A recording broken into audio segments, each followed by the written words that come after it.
පින්වතුනි බුදුරජාණන් වහන්සේගේ ධර්මයේ තුල උන්වහන්සේ ලෝකේ උපන් සෑම කෙනෙකුටම උරුම වෙන ධර්මතාවයක් පෙන්වලා තිනවා. ඒ තමයි ජාතිපච්චය ජරා මරණ ශෝක පරිදේව දුක්ඛ දෝමනස්ස උපායාසා සම්භවන්ත. යමෙක් ඉපදුනා නම් ඒකේන අනිවාර්යයෙන්ම වයසට යනවා, ලෙඩ වෙනවා, ජරාවටපත් වෙනවා, කායික දුක් වලට ලක් වෙනවා, මානසික දුක් දුම්නස් විඳිනවා, කවදා හෝ කොතනක හෝ මොන විදියට හරි මරණයටපත් වෙනවා. අපි කැමති වුණත් අකමැති වුණත් අනිවාර්යෙන් මරණයටපත් වෙනවාමයි. බුදුරජාණන් වහන්සේ වදාළේ නත්ති ජාත සමරණං කියන ඉපදිච්ච කෙනෙකුට නොමැරී ඉන්න නම් ක්‍රමයක් ලෝකේ නැහැ කියලා. අපිට ජීවත් වෙන්න තියෙන සුළු කාලයයි. ඊටාම සුළු කාලයයි මේ යුගයේ මිනිස්සෙකුට ජීවත් වෙන්න ඉතුරු වෙලා තියෙන්නේ. බුදුරජාණන් වහන්සේ දැන් අපි නිකන් හිතුවොත් ඒ තිබ්බ ආයුෂත් අද අඩු වෙලානේ. බලන්න බුදුරජාණන් වහන්සේ පහළ වෙච්ච කාලේ සාමාන්‍ය ආයුෂ හැටියට අවුරුදු 120ක් එදා ලෝකෙ මිනිස්සුන්ට ආයුෂ තිබ්බා. බක්කුල මහරහතන් වහන්සේ 160ක් වැඩ හිටියා කියනවා. අනුරුද්ධ මහරහතන් වහන්සේ අවුරුදු 150ක් වැඩ හිටියා කියනවා. එතකොට එදා මිනිස්සුන්ගේ සාමාන්‍ය ආයු අපේක්ෂණය අවුරුදු 120යි.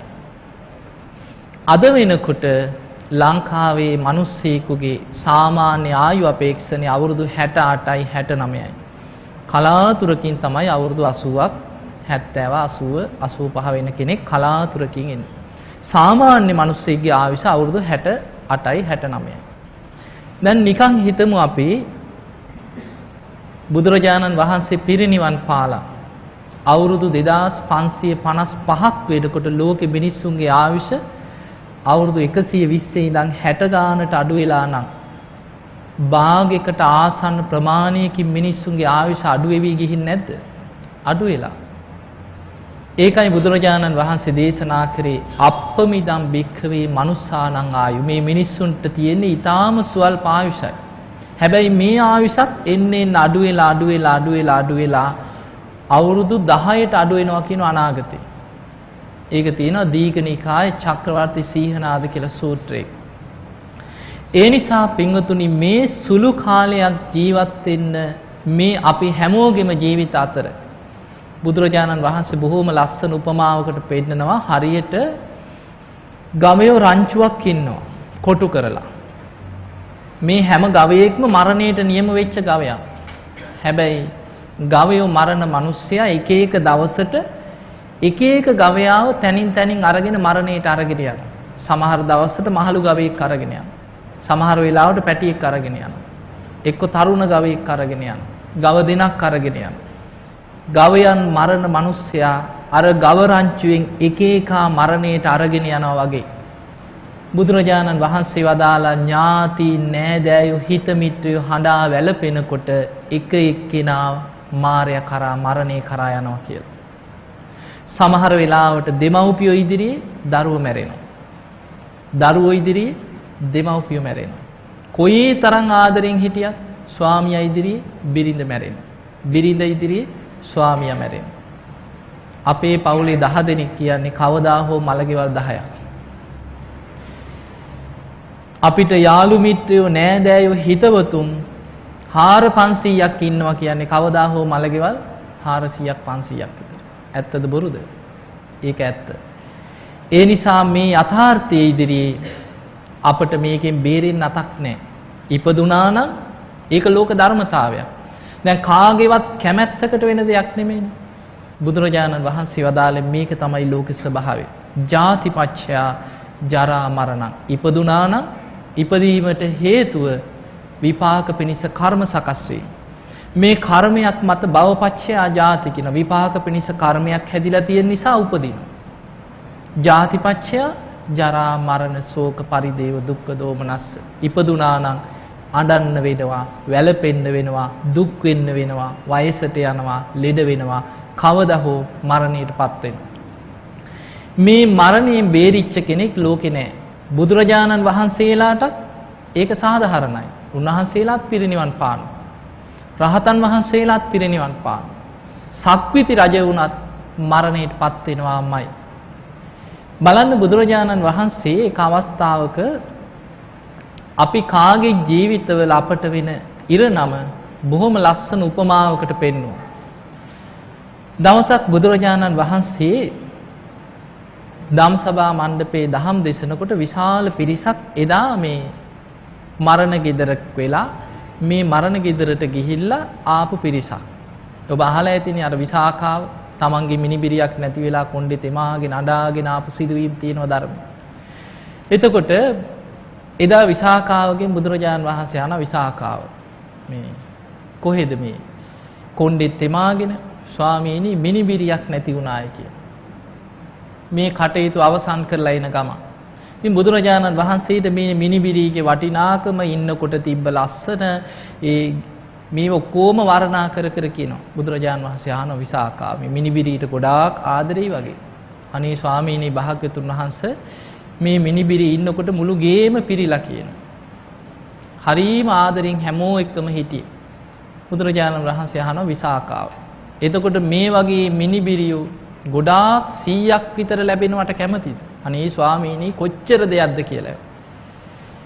ඊළඟට උන්වහන්සේ අහනවා මේ මුළු සවැත් නුවරම ඉන්න මේ දරුවෝ ඔක්කොම තමන්ගේ මිනිබිරියෝ වෙනවා නම් මුණුබුරෝ වෙනවා නම් අනේ ස්වාමීනි මං ඒ හැමෝම එක්ක සතුටෙන් ඉන්නවා කියලා. බුදුරජාණන් වහන්සේ අහනවා විසාකාව මේ දැන් දවසකට මේ සවැත් නුවර ළමයි කී දෙනෙක් මැරෙනවද කියලා. ස්වාමීනි දවසකට ඉතින් ජනතාව වැඩි නිසා එක්කෙනා මැරෙනවා ළමයි දෙතුන් දෙනා මැරෙනවා 10 15 මැරෙන දවසුත් තියෙනවා. බුදුරජාණන් වහන්සේ වදාළ විසාකාව මේ සවැත් නුවර ඔක්කොම මුණුබුරෝ මිනිබිරිය වුණා නම් හැමදාම කොණ්ඩේ තෙමාගෙන අඬ අඬා තමයි ඉන්න වෙන්නේ කියලා. අන්න තේරුණා. අන්න බලන්න සිහිය උපදින හැටි. බුදුරජාණන් වහන්සේ වදාලා යම් කිසි කෙනෙකුට ආසාවන් 100ක් තියෙනවා කියන්නේ දුක් 100ක් උපදිනවා කියන. ඇයි ඒව නොලැබී යනකොට දුක උපදිනවා. යමෙකුට අපේක්ෂාවන් ආසාවන් 50ක් තියෙනවා කියන්නේ ඒව නැතිවීම තුළ දුක් 50ක් උපදිනවා. යමෙකුට ආසාවන් 10ක් තියෙනවා නම් මම මේවට ආසයි මේවා මගේ කියලා තමන් හදවතින් බැඳිලා ගිය දේවල් 10ක් තියෙනවා නම් ඒව නැතිවීමෙන් දුක් 10ක් උපදිනවා. යමෙකුට එක ආසාවයි නම් තියෙන්නේ එක දුකක් උපදිනවා. කිසිම ආසාවක් නැති සියල්ල කෙරෙහි ආසාව තණ්හාව අතහැරපු කෙනාට දුකක් නැහැ කියලා බුදුරජාණන් වහන්සේ වදාළා. එතකොට එදා බුදුරජාණන් වහන්සේ ධම්සභා මණ්ඩපයේදී අපි කාගේ ජීවිතවලට මේ මරණයත් එක්ක අත් වෙන ඉරණම බුදුරජාණන් වහන්සේ උපමාවකින් පෙන්නනවා. මේක උපමාවක්. බුදුරජාණන් වහන්සේ වදාළ මහණෙනි ඔන්න එක්තරා බ්‍රාහ්මණයෙකුට බිරින්දෑවරු 3 දෙනෙක් ඉඳලා තියෙනවා. ඒ කාලේ දඹදිව ওই දේශන ගණනාවක තියෙනවා බිරින්දෑවරු දෙන්නා 3 දෙනා 4 දෙනා හිටපු සිටුවරු බ්‍රාහ්මණවරු ගැන. එතකොට බුදුරජාණන් වහන්සේ වදාලා මහණෙනි මේ බමුණා මේ බ්‍රාහ්මණයා ජීවිත කාලෙම අර පළවෙනි බිරින්දටත් දෙවෙනි බිරින්දටත් බොහෝම ආදරෙන් සැලකුවා කියලා. පුදුම ආදරයකින් ඒ ගැනමයි කියන වෙහෙසුනේ. හැබැයි තුන්වෙනි බිරිඳ ගැන හෙව්වේ බැලුවේ නෑ. හිටියත් එකයි නැතත් එකයි. ඒ වගේ හැඟීමකින් තමයි හිටියේ. දැන් මොන විදිහට ජීවත් වුණත් මැරෙනවනේ. මේ බ්‍රාහ්මණයා මරණාසන්න වුණා. ඔන්න ලෙඩ ඇඳට වැටිලා අසරණ වෙලා මරණාසන්න වෙනකොට දැන් අර ජීවිත කාලේ ආදරය කරපු දේවල් ආස කරපු දේවල් ඇලුම් කරපු දේවල් අතහරින්න වෙනවා. ඉස්සරලා මතක් වුණේ වැඩිපුරම ආදරෙන් හිටපු පළවෙනි බිරිඳව. මේ බිරිඳට කතා කරලා අහනවා ප්‍රිය බිරිඳ තව ටික වෙලාවකින් මගේ ජීවිතේ මේ හුස්ම පොද ගියාට පස්සේ මම මැරිලා යාවි. මම මෙච්චර කාලයක් ඔබට ආදරේ සලකලා තිනවා මගේ ජීවිත කාලෙම ඔබ වෙනුවෙන් තමයි වෙහෙසුනේ. මම පරලව යනකොට මගෙත් එක්ක එන්න පුළුවන්ද කියලා ඇහුවා. ඔන්න කරපු යෝජනාව. තමන් මැරෙනකොට තමන් ඒක පරලව යන්න එනවද කියලා. මේ බිරිඳ ගත්ත කටටම කිව්වා අපෝ බෑ මම නම් ඉන්න තැනින් හෙල්ලෙන්නේවත් නැහැ කිව්වා. මේ උපමාව මතක තියාගන්න. පළවෙනි බිරිඳ මොකද්ද කිව්වේ මම ඉන්න තැනින් හෙල්ලෙන්නේවත් නැහැ කිව්වා. බුදුරජාණන් වහන්සේ වදාළ මේ බ්‍රාහ්මණයා දැන් පළවෙනි බිරිඳ එවැනි උත්තරයක් දෙනකොට මතක් වුණා දෙවෙනි බිරිඳ. මම මේ බිරිඳටත් මේ තරම් ආදරෙන් සැලකුවා. දෙවෙනි බිරිඳට කතා කරා. ප්‍රිය බිරිඳ බලන්න මම මෙච්චර ආදරෙන් සැලකලා පළවෙනි බිරිඳ මට මේ වගේ උත්තරයක් කියලා දුන්නා. ඒ නිසා මම මරණයටපත් වෙනකොට ඔයාවත් එනවද කියලා ඇහුවා මගෙත් එක්ක පරලෝ යන්න. ඔන්න දෙවෙනි බිරිඳටත් ඒ යෝජනාවම කරා. දෙවෙනි බිරිඳ ටිකක් කල්පනා කරලා කියනවා හරි මං එන්නම්. හැබැයි වල ළඟට විතරයි කියව මැරුණාට පස්සේ. එතනින් එහාට නම් යන්න බැරිය කියව. එතකොට පළවෙනි බිරිඳ මොකද්ද කිව්වේ? අපෝ බෑ මම හෙල්ලෙන්නේවත් නැහැ කිව්වා. දෙවෙනි බිරිඳ කොතනට දෙන්න කැමති උනේ? මැරුණාම වල ළඟට විතරයි. දැන් අන්තිමට මතක් වුණා එල්ලෙන්න තැනක් නැති වෙනකොට තුන්වෙනි බිරිඳ මතක් වුණා. නොසලකා හැරලා හිටි ජීවිත කාලෙම ගණන් ගත්තේ නැහැ.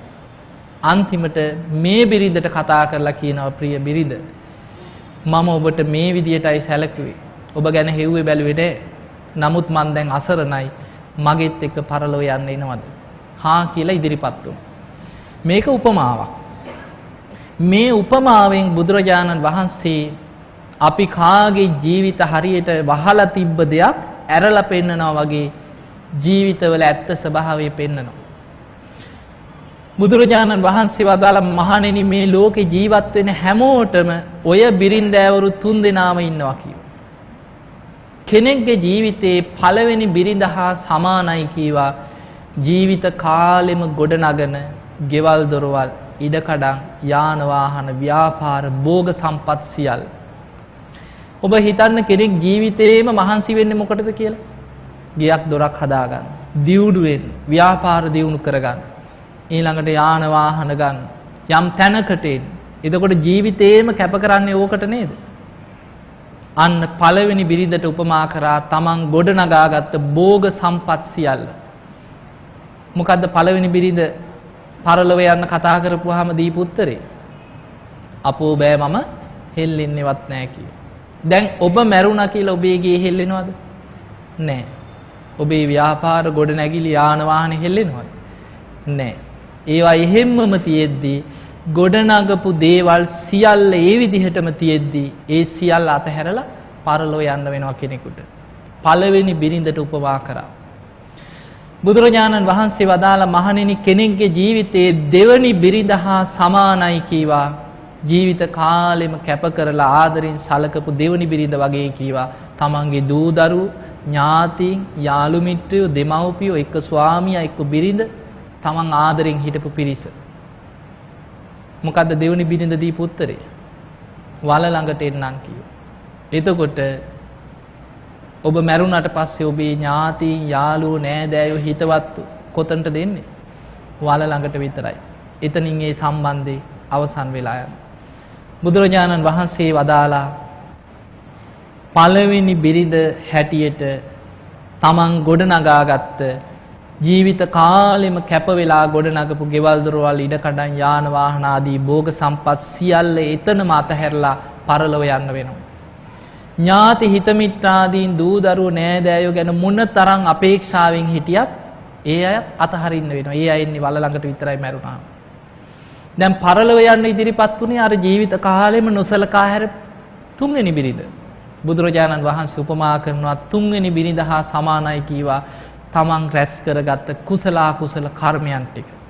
අන්න පරලෝ යනකොට තමන් එක්ක එන්නේ තමන් රැස් කරගත්ත කුසල අකුසල කර්ම ටික. හැබැයි බලන්න සාමාන්‍ය ජීවිතයේ ගත කරන කෙනා ජීවිත කාලෙම ඒ ගැන හිතන්නේ නොසලකා හැරලා තියෙන. ජීවිත කාලෙම මහන්සි වෙන්නේ එක්ක දියුණු වෙන්න, දරුවෝ වෙනුවෙන්, ඥාතීන් වෙනුවෙන් එක්ක යම් දෙයක් ගොඩනගන්න, හම්බ කරගන්න එච්චරයි. තමන්ගේ හිත දියුණු කරගන්න, ධර්මයේ දියුණු කරගන්න කැප වෙන්නේ නැහැ. ඒ නිසා මැරෙනකොට, පරලොව යනකොට කුසල අකුසල කර්මයන් හැටියට තමන්ට ගෙනියන්න වෙන්නේ මොනවද? අකුසල් ගොඩක් බොහෝ දෙනෙකුට. අන්න ඒ නිසා බුදුරජාණන් වහන්සේ මේ උපමාව මුල් කරගෙන පෙන්නලා දුන්නා අප්‍රමාදී වෙන්න කියලා. බලන්න බුදුරජාණන් වහන්සේගේ අනුශාසනාව හැම බුදු කෙනෙක්ම ලෝකයට පහළ වෙලා පෙන්නලා දෙන්නේ සබ්බ පාපස්සකරණ පාපී අකුසල් කරන්න එපා කියනවා ජීවත් වෙන කාලය තුල. කුසලස්ස උපසම්පදා පුළුවන් තරම් කුසල කර්ම කරන්න. පින් දහම් කරගන්න. එතකොට අකුසල් පැත්තෙන් වැළකීලා කුසල් කරන්න කියන. සචිත්ත පරියෝදපණං තමන්ගේ හිත ධර්මයේ තුල දමනය කරගන්න. භාවනාවකේදී ඒතම් බුද්ධානුශාසන. අන්න ඒකයි බුදුරජාණන් වහන්සේලාගේ අනුශාසන. හැබැයි හොඳට මතක තියාගන්න දැන් කෙනෙක්ගේ ජීවිතය තුළ අපි ගමු මනුස්ස ලෝකේ ඉපදුනා. උපදිනකොටම පන්සිල් රැකගෙන ඉන්න අය ඉන්නවද? එහෙමයි ඉන්න විදිහක් නැහැ. හිටියොත් බැරි වෙලා හරි පෙර ජීවිතේ සෝවාන් වෙච්ච කෙනෙක් වෙන්න ඕන. නමුත් සෝතාපන්න වෙච්ච කෙනෙක් කාම ලෝකේ ආත්ම හතක් උපදින්න පුළුවන් කියනවනේ. උපරිම ආත්ම හතක් කරා යන්න පුළුවන්. නතේ බවං අට්ඨමං ආදියන්ති 8 වෙනි භවයකට නම් යන්නේ නැහැ කියන. හැබැයි සෝවාන් වෙච්ච කෙනෙක් මනුස්ස ලෝකේ ආයි ඉපදුනා කියලා කිසිම දේශනාවක උදාහරණයක් නැහැ. බොහෝ වෙලාවට සෝවාන් වෙච්ච අය දිව්‍ය ලෝකෙම ඉපදිලා ඉතිරි මාර්ගඵල අවබෝධ කරගෙන එහෙන් එක්ක සුද්ධාවාසී ඉපදිලා පිරිනිවන් පාන. මේ මනුස්ස ලෝකේ ඉපදිච්ච බොහෝ දෙනෙක් අතින් එතකොට උපදිනකොට පන්සිල් රැකගෙන ඉන්නේ නැහැ. සමහරලාවට ප්‍රාණඝාත කෙරෙනවා, හොරකම් කෙරිච්ච අය ඇති, වැරදි වැඩ කරපු අය ඇති. හැබැයි මේ මොන අකුසල් වැරදි කෙරිලා තිබුණත් Tamanගේ ජීවිතේ ආනන්තරී අකුසලයක් වෙලා නැත්නම් ඕනම කෙනෙකුට වීරියෙන් ධර්ම අවබෝධය කරගන්න පුළුවන්. අන්න ඒකයි වටිනාකම. දැන් අපි සාමාන්‍ය අපි කවුරුත් දන්න උදාහරණයක් ගැන හිතමු අඟුලිමාල හාමුදුරුවෝ ගැන. සාමාන්‍ය මිනිමරුවෙක් නෙමෙයිනේ. කීයක් විතර මැරුවද? 999ක් කියලා අපි කිව්වට අට කතාවේ තියෙනවා මෙන්න මේ විදිහට විස්තර වෙනවා. මුලදී මිනිස්සු මරලා ඇඟිලි කපාගෙන මේවා ගස් බෙනවල තැන් තැන් වල හැංගුවා. අන්තිමට ලේ රහට ඇදිලා ආපු ගිජුලිහිනියෝ අර මස් කන සත්තු මේවා කාලා ගියා. ඊට පස්සේ කල්පනා කරා මේවා තැන් තැන් වල හංගලා හරියන්නේ නැහැ. බෙල්ල එල්ල ගන්න ඕන. ඔන්න දෙන්නේ තුන් දෙනෙක් මරා ගන්න. ඇඟිලි 3-4ක් කපා ගන්න. ඔය වගේ දවස් 2-3 යනකොට මොකද වෙන්නේ? මොකද්ද ප්‍රායෝගික தත්ත්වය? අර ඇඟිලි කුණු වෙලා වැක්කිරෙනවා. අන්තිමට කල්පනා කරා මේ එකා දෙන්න මරලා නම් කවදාවත් මට ඇඟිලි 1000ක් සම්පූර්ණ කරන්න හම්බෙන්නේ නැහැ. ගමකට පනින්න ඕනේ. විශාල පිරිසක් ඉන්න ගමකට රැස් වෙච්ච තැනකට පිරිසක් එකතු වෙච්ච තැනකට කඩා පනිනවා කඩුව අරගෙන. 100 ගානකට කොටාගෙන යනකොට පිරිසක් පැනලා දුවා ගන්නවා බේරිලා. ඊට පස්සේ ඇඟිලි ටික කපා ගන්නවා. හැංගිලා ඉන්නවා ගැල් වෙලදාම යන පිරිස යන පාරවල් අයින්. පැනලා විශාල පිරිසකට කොටාගෙන යනකොට ඔන්න කීප දෙනෙක් දුවා ගන්නවා බොහෝ පිරිසක් මරා ගන්න. ඔහොම තමයි ඇඟිලි 1000ක් හොයාගන්න උත්සාහ කරේ.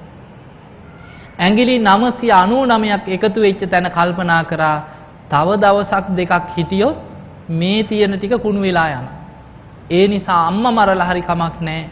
ඇඟිල්ල කපා ගන්නවා කියලා හිතුවා අන්තිම 1000 සම්පූර්ණ කරා. අන්නේ වෙලේ බුදුරජාණන් වහන්සේ පෙනී ඉඳලා උන්වහන්සේට පුළුවන් වුණා මේ දරුණු මිනිමරුව দমনය කරලා පැවිදි කරගත්තා. කොයිතරම් দমনය වුණාද කියන්නේ. දැන් බලන්න සාමාන්‍ය මිනිස්සෙක් වගේ නෙමෙයිනේ. එච්චර දරුණු කෙනෙක්. හැබැයි අඟුලිමාල හාමුදුරුවෝ පැවිදි වෙලා කරපු සත්‍යක්‍රියාව බලන්න. අදටත් බලගතුයිනේ. අම්මලා දරුවෙක් ලැබෙන්න ඉන්නකොට ගිහිලා අඟුලිමාල ප්‍රීත කියවන්නේ නැද්ද? කියනවා.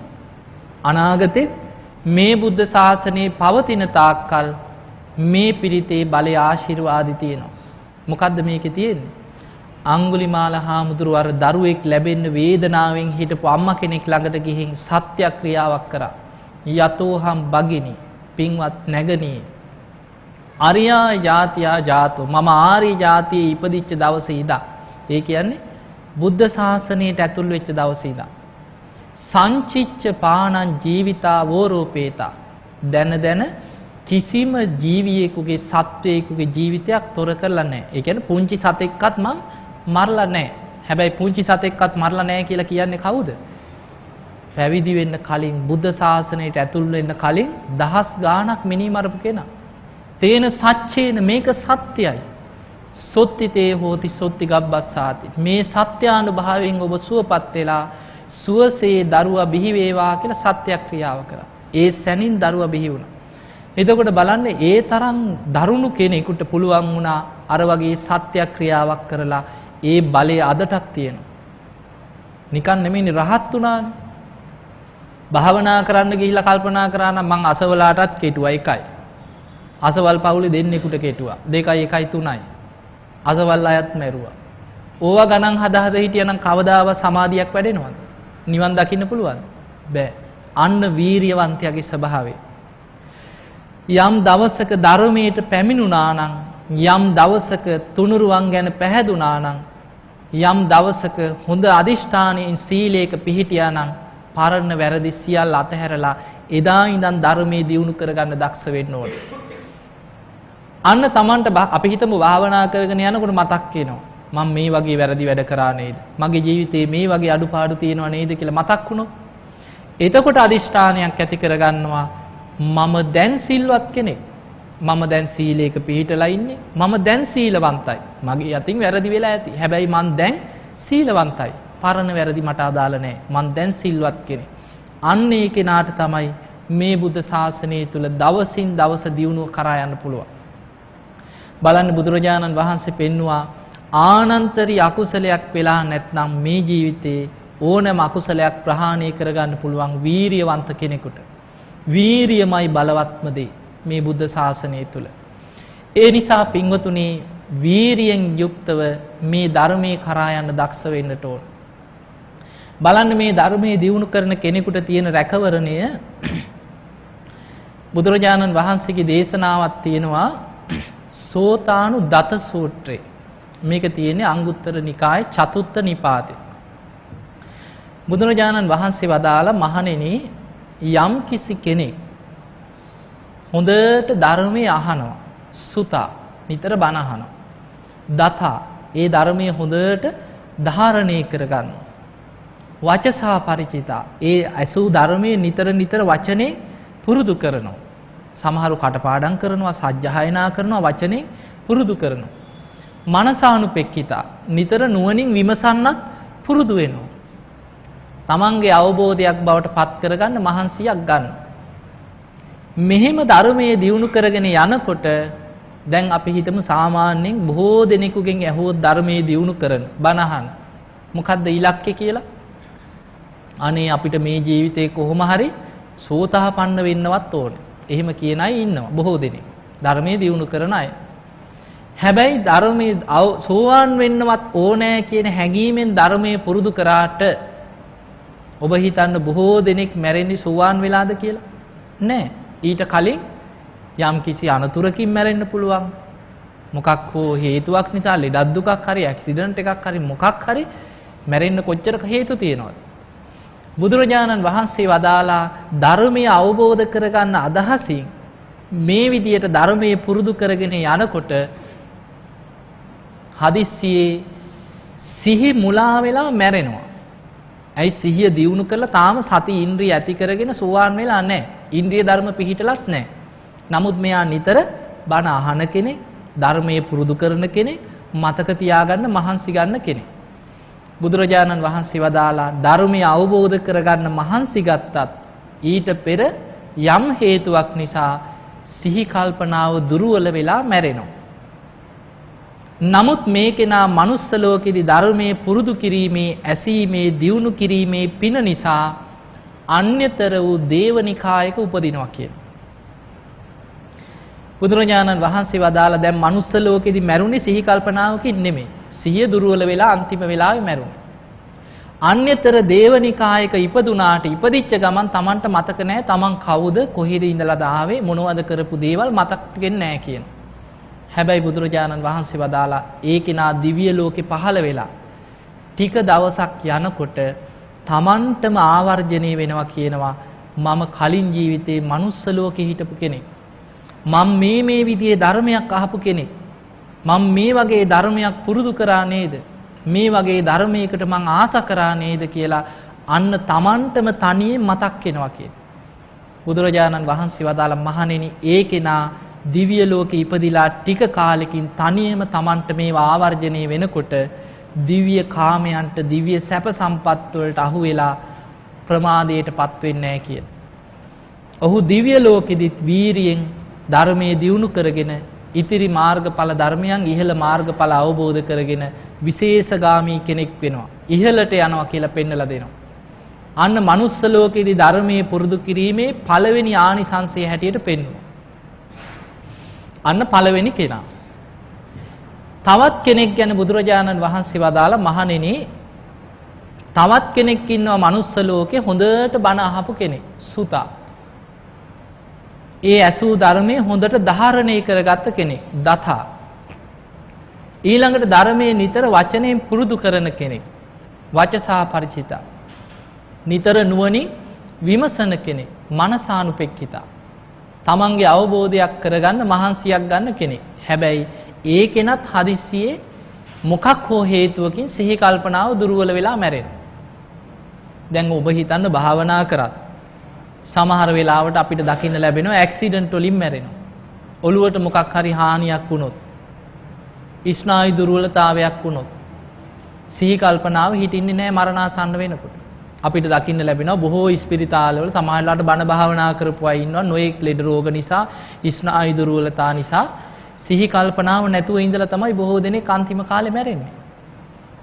එතකොට ඒ වගේ යම් කිසි හේතුවකින් ධර්මයේ පුරුදු කරපු කෙනෙක් මරණාසන්න වෙලාවේ සිහිය දුර්වල වෙලා මැරෙනවා. බුදුරජාණන් වහන්සේ වදාළ ඔහුත් ධර්මයේ දියුණු කිරීමේ පින නිසා අන්‍යතර දේවනිකායක උපදිනවා කියලා. දැන් පළවෙනි පුද්ගලයාට ටික තාලයක් යනකොට තනියෙන් මතක් වුණානේ. මම අසවල් ලෝකේ ඉඳලා ආවේ මම මේ වගේ ධර්මයක් පුරුදු කරානේ කියලා තනියෙන් මතක් වුණානේ. දෙවනි කෙනාට තනියෙන් මතක් කරගන්න ශක්තියක් නැහැ කියනවා. හැබැයි බුදුරජාණන් වහන්සේ වදාලා දැන් දිව්‍ය ලෝකේ පහළ වෙලා දිව්‍ය ලෝකේ එහා මෙහා යනකොට තමන් දිව්‍ය ලෝකේ ගමන් කරනකොට රහතන් වහන්සේලා 이르දි බල සම්පන්න අය දෙව්ලොවට වැඩම කරලා දෙවියන්ට බණ කියනවා අහන්න ලැබෙනවා. දැන් ඔබ බුද්ධ දේශනා අතර අහලා ඇති මුගලන් මහරහතන් වහන්සේ නිරන්තරයෙන් දිව්‍ය ලෝකෙට වැඩම කරලා දෙවියන්ට බණ කියපු කෙනෙක්. උන්වහන්සේ දිව්‍ය ලෝකේ විස්තර හොයාගෙන ඇවිල්ලා මනුස්ස ලෝකයේ අයටත් කියනවා. එතකොට මේ වගේ රහතන් වහන්සේලා හිටියා දිව්‍ය ලෝකෙට වැඩම කරලා දෙවියන්ට නිතර නිතර දහම් දෙසනවා. අන්න ඒ වගේ බණ කියන අවස්ථාවක් අහන්න ලැබෙනවා මේ කෙනාට.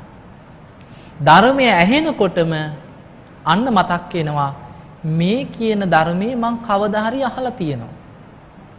මං දන්න දේවල් නෙමේ තවත් ගැඹුරින් කියලා දෙන්නේ. මගේ ජීවිතේ මං කලින් මේවා පුරුදු කරලා තියෙනවානේ. අන්න Tamanට තනියම මතක් වෙනවා ආවර්ජණය වෙනවා කියනවා. බුදුරජාණන් වහන්සේ වදාළ මහණෙනි ඒකෙනත් දිව්‍ය සැප සම්පත් වලට මුසපත් වෙලා දිව්‍ය ලෝකේ ප්‍රමාදයටපත් වෙන්නේ නැහැ කියනවා. ඒකෙනා ධර්මාවබෝධයේ කරාම යනවා කියනවා. අර බණ අහනකොට Tamanට මතක් වෙනවා කියනවා මං කලින් ධර්මයේ පුරුදු කරානේ කියලා. අන්න බලන්න මනුස්ස ලෝකෙදී ධර්මයේ පුරුදු කිරීම තුළ කොච්චර රැකවරණයක් ලැබෙනවද කියලා. ලස්සන උපමාවකට කියනවා ඒක හරියට මේ වගේ දෙයක්. බුදුරජාණන් වහන්සේ වදාලා ඔන්න කෙනෙක් මහා වනාන්තරයක කැලේ අතරමං වෙනවා. මම්මුලා වෙලා දැන් පාරක් හොයාගන්න බැලුව කැලේ එහාට මෙහාට ඇවිදිනවා. මෙන්න ඈතින් ඇහෙනවා සක් පිඹින හඬක්. හක් ගෙඩියක් පිඹින හඬ ඇහෙනවා ඈතින්. දැන් කැලේ අතරමං වෙලා හිටපු කෙනෙකුට මේ හඬ ඇහෙනකොට බය වෙනවද? නෑ. ඒ කිනාට ලොකු සතුටක් ඇති වෙනවා. මේ ළඟ ගමක් තියෙනවා. මං අහලා තියෙන සද්දයක්. මේ හක් ගෙඩියක් පිඹින හඬ නේද ඇහෙන්නේ? අන්න ඒ හඬ ඔස්සේ ගිහිල්ලා අතරමං වීමෙන් මිදෙනවා. බුදුරජාණන් වහන්සේ වදාළ මහණෙනි ඔන්න ඔය වගේමයි කීවා මනුස්ස ලෝකේ ධර්මයේ පුරුදු කරපු කෙනෙක් යම් හේතුවකින් සිහි මුලා වෙලා මරණයටපත් වෙලා අන්‍යතර දේවනිකායක ඉපදුනත් රහතන් වහන්සේලා දෙවියන්ට දහම් දෙසනවා ඇහෙනකොට හරියට අර හග්ගෙඩියක් පිමින හඬ වනාන්තරයේ අතරමං වෙච්ච කෙනෙකුට ඇහෙන සැනින් ඒක අඳුනගත්තා වගේ කියනවා. Tamanට මතක් වෙනවා මම මනුස්ස ලෝකෙදී මේ වගේ ධර්මයක් පුරුදු කරා නේද කියලා. එයත් ධර්මයේ කරා යනවා. බලන්න කොච්චර රැකවරණයක්ද කියලා. ඊළඟට දැන් අවස්ථා දෙකයි. තුන්වෙනි අවස්ථාව බුදුරජාණන් වහන්සේ වදාළ මහණෙනි තවත් පුද්ගලයෙක් ඉන්නවා. ඒ කෙනත් මනුස්ස ලෝකෙදී හොඳට බණ අහපු කෙනෙක්. දැන් ඔබට අද මේ ධර්මය අහන්න අවස්ථාවක් නැද්ද? දැන් ඔබ හොඳට හිතන්න ඇත්තටම මේ රටේ මීට අවුරුදු 10කට 15කට කලින් හිතන්න අපි ඔය පොයේ දවසකට විතරයි රැයට බණක් අහන්න තිබුණේ. අද එහෙම. අද උදේටත් බණ යනවා රැයටත් බණ යනවා බොහෝ වෙලා. මේ බෞද්ධ රූපවාහිනිය බෞද්ධ ගුවන් විදුලිය නිසා පැය 24ම බණ අහන අය ඉන්නවා. ඉතින් ඒ නිසා අද ඉන්න කෙනෙකුට ධර්මයේ දියුණු කරන්න හොඳ අවස්ථාවක් තියෙනවා. ඒ නිසා මේ විදියට නිතර බණ ඇසීමේ පින බලන්න බුදුරජාණන් වහන්සේ වදාළ කෙනෙක් නිරන්තරයෙන් බණ අහනවා. සුතා ඇසූ ධර්මයේ හොඳට ධාරණය කර ගන්නවා දතා. නිතර ඒක වචනේ මෙනෙහි කරමින් පුරුදු කරනවා වචසා පරිචිතා. නුවණින් විමසනවා මනසානුපෙක්කිතා. තමන්ගේ අවබෝධයක් කරගන්න මහන්සි ගන්නකොට හැබැයි යම් හේතුවකින් ලෙඩක් දුකක් හරි කරදරයක් හරි ඇක්සිඩන්ට් එකක් හරි මොකක් හරි නිසා මහන්සි වෙන්නේ මාර්ගඵලයක් අවබෝධ කරන්න. හැබැයි ඊට පෙර හදිස්සියේ ධර්මය අවබෝධ කරන්න පෙර මැරුණොත් බුදුරජාණන් වහන්සේ වදාළ මනුස්ස ලෝකෙදී බණ ඇසීමේ මතක තියා ගැනීමේ පින නිසාම ඔහු අන්‍යතර දේවනිකායක උපදින. දැන් පළවෙනි කෙනා කොහොමද? කාලයක් යනකොට තනියම ඔහුට මතක් වුණා. දෙවනි කෙනා දිව්‍ය ලෝකෙ ඉපදිලා කාලයක් යනකොට රහතන් වහන්සේලා බණ කියනවා ඇහිලා අන්න මතක් වුණා. තුන්වෙනි කෙනා ගැන බුදුරජාණන් වහන්සේ දේශනා කරේ ඒ කෙනාට තනියෙන් මතක් වෙන්නෙත් නැහැ. රහතන් වහන්සේ නමක් දිව්‍ය ලෝකේ බණ කියනවා අහන්න ලැබෙන්නෙත් නැහැ. හැබැයි දෙවියන් ධර්ම සාකච්ඡා කරනවා. දෙවිවරු පින්වතුනි දීඝනිකායේ තියෙනවා ජනවසබ කියලා සූත්‍රය. ජනවසබ කියන්නේ බිම්බිසාර රජතුමා. බලන්න රජකම් කරපු කෙනෙක්. රටක් පාලනය කරපු රජකම් කරපු කෙනෙක්. දේශපාලඥයෙක් නේ බිම්බිසාර රජතුමා. ජනවසබ නමින් දෙවි කෙනෙක් වෙලා ඉපදුනා. එතකොට ජනවසබ දෙවියන් හැටියට ඉපදිලා බුදුරජාණන් වහන්සේ මුණ ගැහෙන්න ඇවිල්ලා දීර්ඝ විස්තරයක් කියනවා. ස්වාමීනි මන් දැන් දිව්‍ය ලෝකේ ඉඳන් සකදාගාමි වෙන්න මහන්සි වෙනවා කියලා. මනුස්ස ලෝකෙදි ධර්මය අවබෝධ කරගෙනයි රජකම් කරේ. එතකොට බුදුරජාණන් වහන්සේට කියනවා ස්වාමීනි පොයේ දවසට දෙවිවරු සුධර්මා දිව්‍ය සභාවට එකතු වෙනවා කියලා. ඒ එකතු වෙන්නේ බණ අහන්න. දෙවියන්ට ධර්මයේ දේශනා කරන්න අනාගාමී ඵලයට පත්වෙච්ච දේවතාවරු ඉන්නේ සුද්ධාවාස කියන බ්‍රහ්ම ලෝකේ. මේ බ්‍රහ්ම ලෝකේ ඉඳලා සනන්ත් කුමාර කියලා බ්‍රහ්ම දෙවි කෙනෙක් දිව්‍ය ලෝකෙට එනවා කියනවා සුධර්මා දිව්‍ය සභාවට එන දෙවියන්ට දහම් දෙසන්න. ස්වාමීනි පොයේ දවසට අපි දෙවියන්ගෙන් බණ අහනවා. දෙවිවරු ධර්ම සාකච්ඡා කරනවා භාවනා කරනවා. ධර්මය අවබෝධ කරන්න මහන්සි ගන්නවා කියලා. එතකොට බුදුරජාණන් වහන්සේ දේශනා කරෙත් ඔය වගේම කාරණයක් ගැන. උන්වහන්සේ වදාලා සිහි මුලා වෙලා manuss ලෝකේ ධර්මයේ දියුණු කරපු කෙනෙක් මැරුණත් manuss ලෝකෙදී බණ ඇසීමේ පිනෙන් දිව්‍ය ලෝකයක උපදින. හැබැයි අර සිහි මුලා වෙලා මැරිච්ච නිසා ඉපදිච්ච ගමන් සිහියක් Taman කවුද කියලා මතක් කරගන්න බෑ. හැබැයි අර දෙවියන් ධර්ම සාකච්ඡා කරන ඇහෙනකොට මතක් වෙනවා මේ කියන දේවල් මං අහලා තියෙනවනේ. මේ කතා වෙන ධර්මයේ මං කලින් ජීවිතයක පුරුදු කරලා තියෙනව නේද? මං දන්න දේවල් නේද මේ කියන්නේ කියලා Tamanටම ආවර්ජණය වෙනවා කියලා. බුදුරජාණන් වහන්සේ ඒකටත් උපමාවක් පදාලා මහණෙනි මේක හරියට මේ වගේ දෙයක්. වනාන්තරයේ අතරමං වෙලා පාරක් හොයාගෙන යන කෙනෙකුට ඈතින් ඇහෙනවා බෙරහඬක්. බෙරහඬ අහලා පුරුදු කෙනා බෙරහඬ ඇහෙනකොට දුවන්නේ නැහැ කැලේට. ඒ කෙනාට ලොකු සතුටක් ඇති වෙනවා. අනේ මට ලොකු රැකවරණයක්. මං දන්න සද්දයක් නේද? මේ බෙරහඬක් නේද? ඒ හඬ ඔස්සේ ගිහිල්ලා අතරමං වීමෙන් මිදෙනවා. අන්න බුදුරජාණන් වහන්සේ වදාලා manuss ලෝකේ ධර්මයේ දියුණු කරලා සිහි මුලා වෙලා මැරිලා දිව්‍ය ලෝකේ ඉපදුනත් අන්න රැකවරණේ. බලන්න ධර්මයේ දියුණු කරන කෙනාට කොච්චරනම් රැකවරණයක් තියෙනවද කියලා. දැන් පුද්ගලයෝ 3 දෙනයි. 4 වෙනි කෙනා ගැන දේශනා කරා. මහණෙනි ඔය විතරක් නෙමෙයි. තවත් කෙනෙක් ඉන්නවා කිව ධර්මයේ කරා යන. ඒ කෙනත් manuss ලෝකෙදී හොඳට බණ අහපු කෙනෙක් සුතා. ඇසූ ධර්මයේ ධාරණය කරගත්ත කෙනෙක් දතා. නිතර වචනෙන් පුරුදු කරපු කෙනෙක් වචසා පරිචිතා. හොඳට නුවණින් ධර්මයේ විමසපු කෙනෙක් මනසානුපෙක්කිතා. හැබැයි මම කොහොම හරි ධර්මය අවබෝධ කරනවා කියලා කොච්චර බණ අහගෙන හිටියත් බුදුරජාණන් වහන්සේ වදාලා ඔහුත් මාර්ගඵලයක් අවබෝධ කරන්න පෙර මොකක් හෝ හේතුවකින් සිහි මුලා වෙලා මැරෙනවා. අපිට අද ඕනේ තරම් දකින්න ලැබෙනවා ධර්මයේ දියුණු කරගෙන ගියත් හදිස්සි අනතුරු වලින් ඇක්සිඩන්ට් වලින් නොයේක් ලෙඩනේ තියෙන්නේ. හිටි ගමන් ඔක්කොම පණ නැතුව යනවා. සමහරු මාස ගණන් මැෂින් වලම සිහි කල්පනාව නැතුව ඉඳලා මැරෙනවා. මේ හොඳට හිටපු මිනිස්සු. එතකොට ඒ වගේ හදිස්සියේ මැරුණත් මනුස්ස ලෝකේ ධර්මයේ පුරුදු කරලා තිබුණොත් ඒ පිනෙන් අන්‍යතර දේවනිකායක උපදිනවා කියන. දැන් පළවෙනි කෙනාට තනියෙන් මතක් වුණා කාලයක් යනකොට. දෙවෙනි කෙනාට රහතන් වහන්සේලා දෙවියන්ට බණ කියනවා ඇහෙනකොට මතක් වුණා. තුන්වෙනි කෙනාට දෙවියන් ධර්ම සාකච්ඡා කරනවා ඇහිලා මතක් වුණා.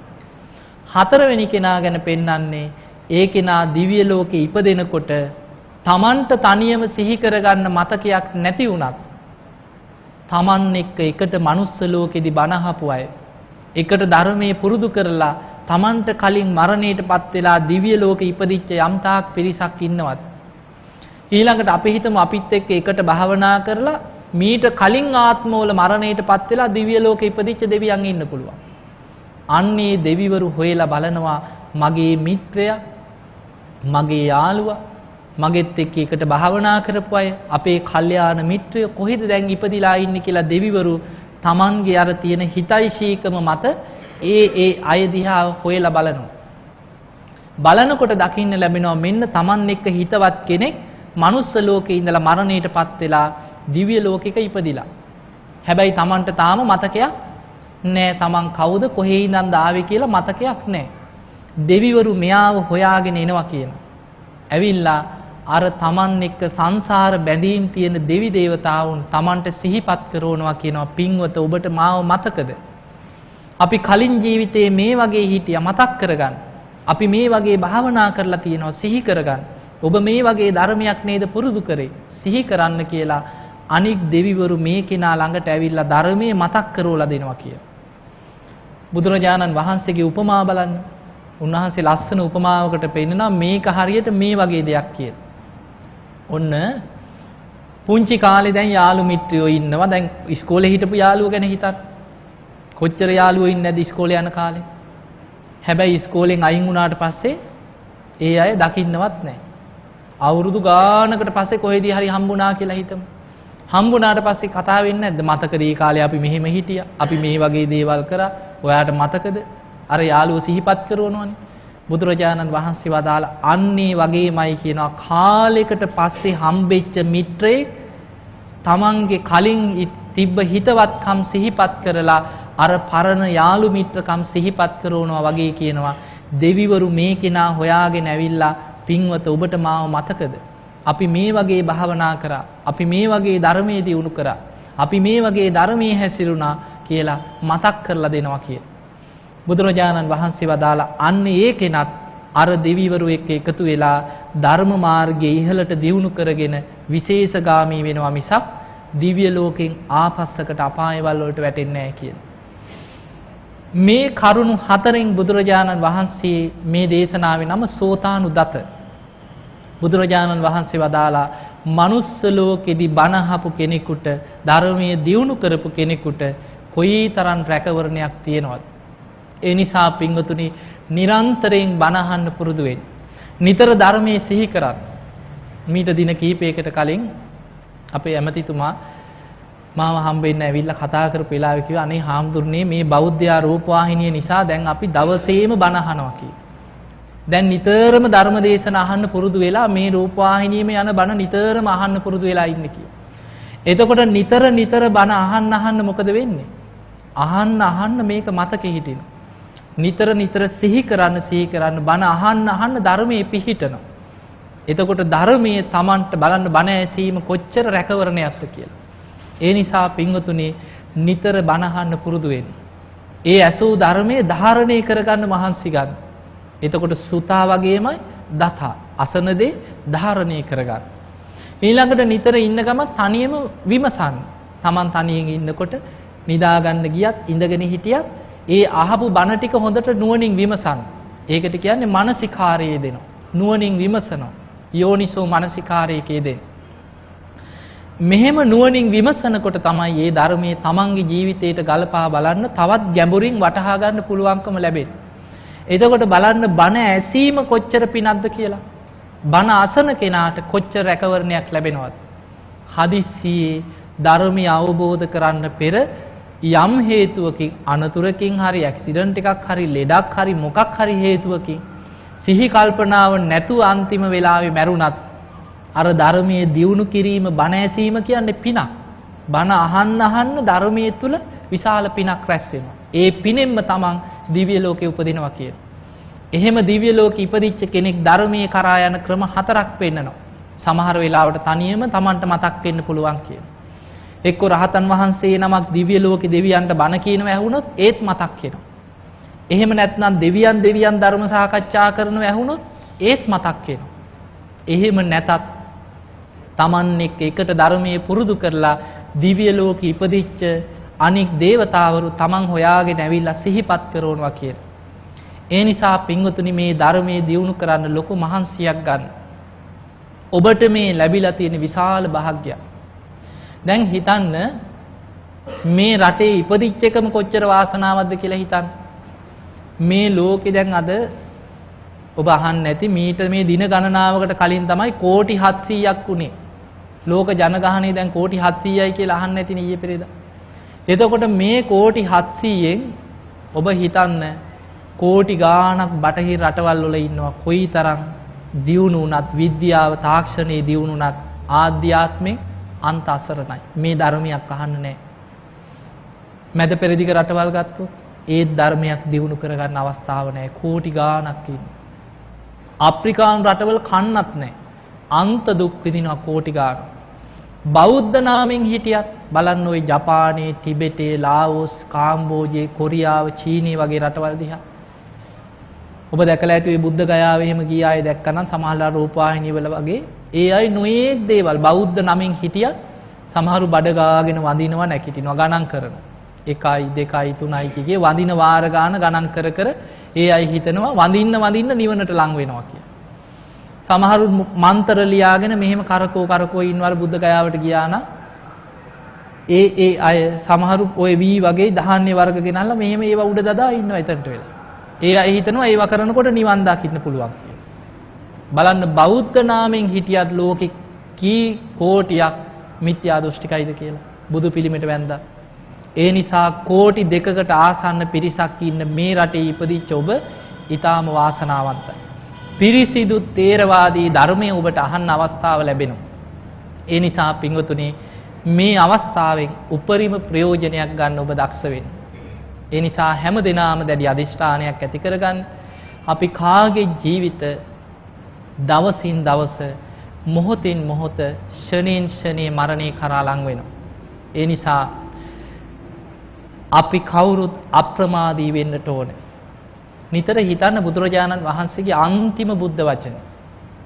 උන්වහන්සේ පිරිනිවන් පාන්න පෙර මොකද්ද දේශනා කරේ? හන්දදානි භික්කවේ ආමන්ත්‍යාමි මහණෙනි අවසාන වතාවටත් නුඹලා අමතනවා කිය. වය ධම්මා සංඛාරා මේ ලෝකේ සියල්ල අනිත්‍යයි.